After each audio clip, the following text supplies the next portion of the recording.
Yes, so hi everyone and a warm welcome to our channel. I hope you're doing well. Studies and preparations are going on for CA students, but हम जो ये series start कर रहे हैं, this is not only for students, this is for any person closely or remotely associated with this subject of GST.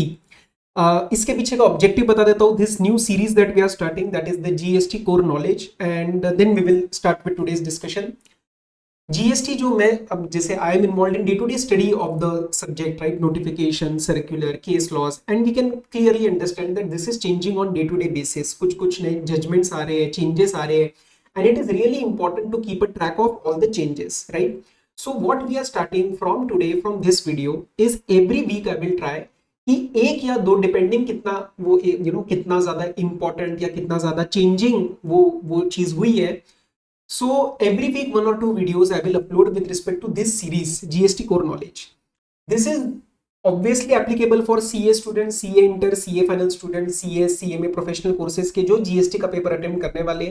But this is also applicable for anyone who is involved in the accounting aspect, anyone who is involved in the audit aspect, or maybe मुझे कुछ videos के through पता चला था, I was very happy to know that GST department में काम करने वाले कुछ ऑफिसर्स ने भी हमारी बुक्स ली थी. So they might also be watching this, and that is the only objective कि हम एक 10 to 12 मिनट्स के ऐसे वीडियोस में मेन बात क्या हुआ, उसके पीछे का रीजनिंग क्या था, and what is the impact, ये हम डिस्कस कर पाए. It can be a case law, it can be an amendment, it can be anything literally with respect to the GST. ठीक है, तो I have taken 1 minute 45 seconds of your time.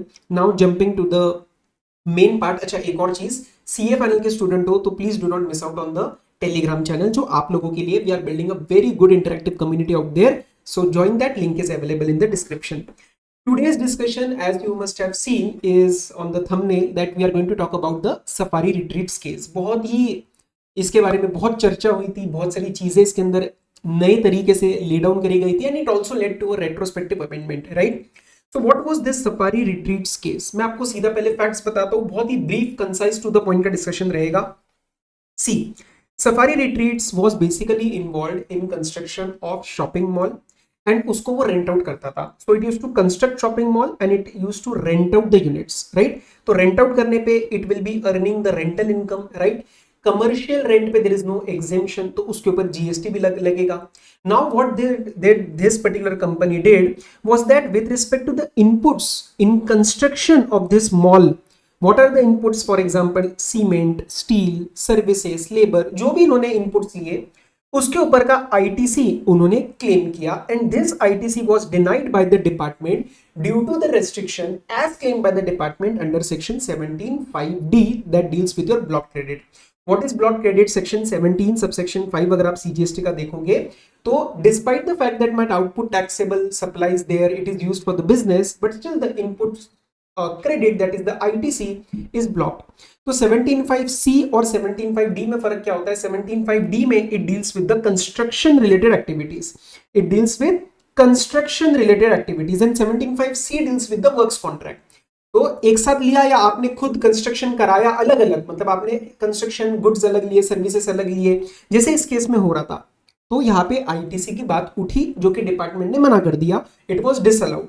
This earlier went to the Orissa High Court, then it went to the Supreme Court. अब सुनना, मोटा मोटा issues क्या raise करे गए थे? Two main issues. 17(5)(d), if you carefully observe, I was very surprised for May 25 attempt CA students, they were not aware of this small word or and, which is not good. Okay, so please pay attention. If you are anyone, you should understand कि law के अंदर एक एक शब्द, एक एक comma, एक एक फुल स्टॉप से आपकी पोजीशनिंग चेंज हो जाती है with respect to what we are doing in our returns, right. तो 17(5)(d) if you open, not now, before the amendment जो मैं आपको बताऊंगा, it use the words plant और मशीनरी. एंड 17(5)(c) में अगर आप देखोगे, which talks about the ITC blockage with respect to the works contract service, it use the words plant and machinery. तो यहां पे वर्ड क्या यूज हुआ है? यहां पे वर्ड यूज हुआ है प्लांट और मशीनरी. और 17(5)(c) में क्या यूज हुआ है? Plant and machinery. तो सबसे पहले यहां पे बात उठती है कि सर अगर मैं कोई चीज ये क्लेम करता हूं कि it is a plant, then it doesn't have to be necessarily a machinery as well, because the word used is or, and or means या तो ये या तो वो, तो मैं क्लेम कर सकता हूं कि भाई कोई चीज प्लांट है. समझ आ रहा है?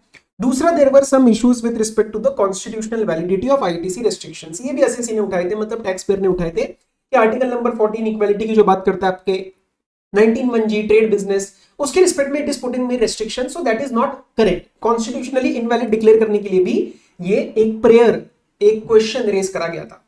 मोटा मोटा आर्ग्यूमेंट क्या आए थे, I am just giving you one brief. Main बात है हमारी एनालिसिस की। पेटिशनर ने बोला कि आप आईटीसी को अलाउ करो, otherwise it will lead to a cascading effect, and elimination of cascading effect was one of the prime objectives of why we introduced GST compared to the IDT regime, service taxes and VAT.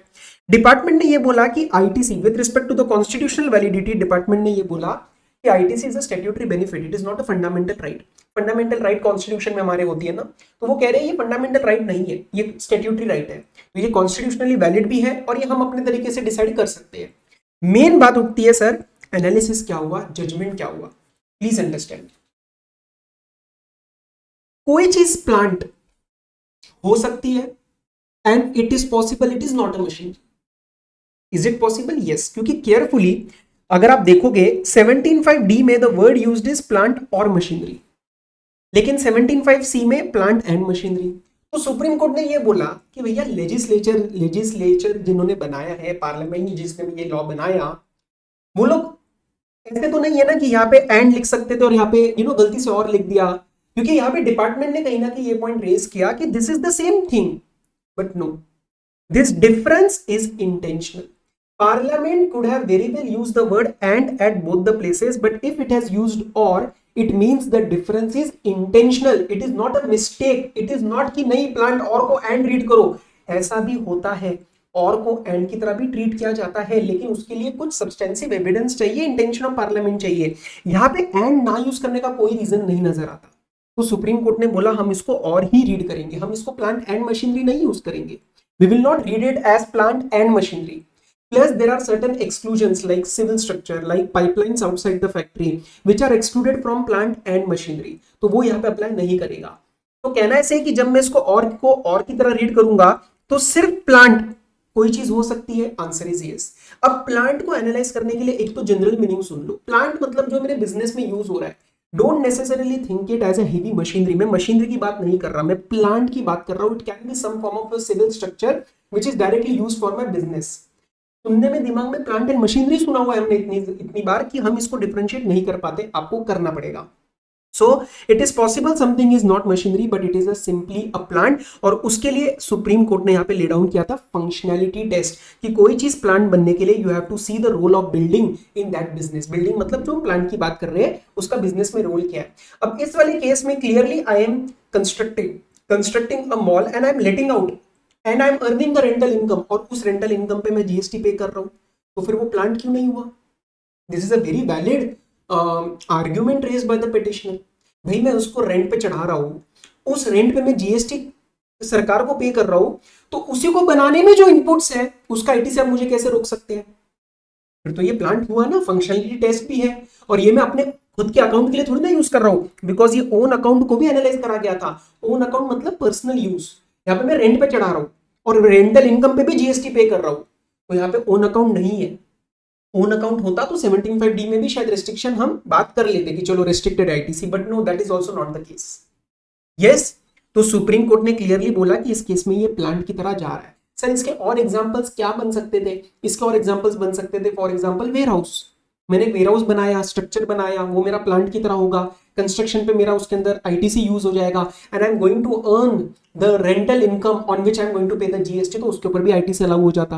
I am talking about 17(5)(d, I am not talking about 17(5)(c).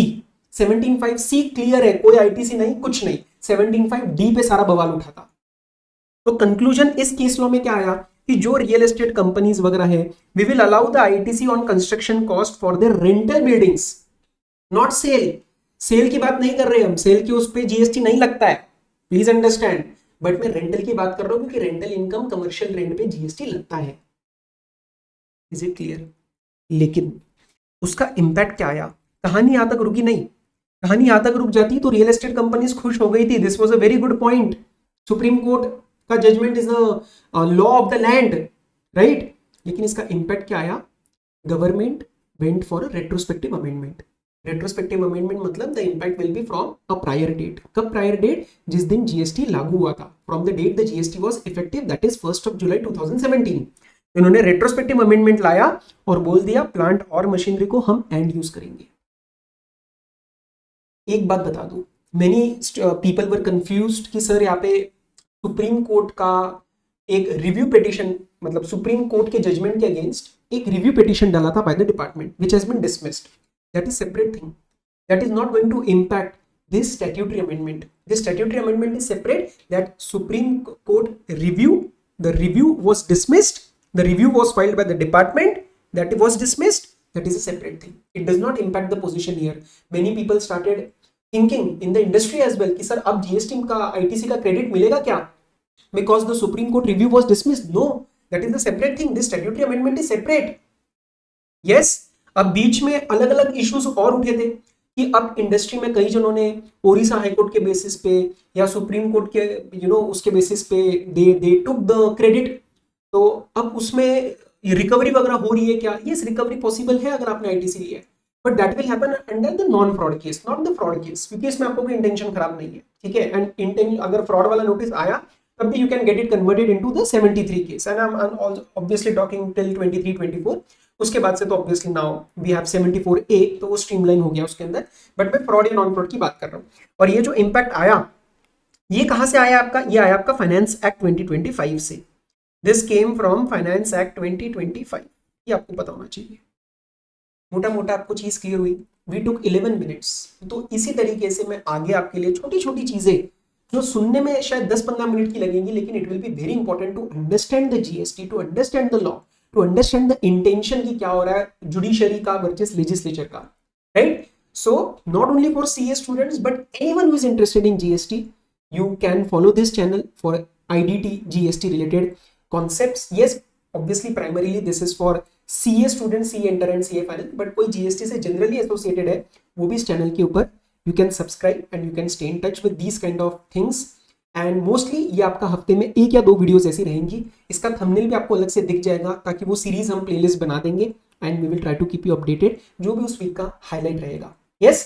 So thank you for joining till this point. All the very best. आपका कोई issue हो, कोई recommendation हो for me to cover something, you can obviously put it in the comments box also. I will surely see and I will try to make a video on that as well. Till then, all the very best. Study well. Take care. Be safe. Bye bye.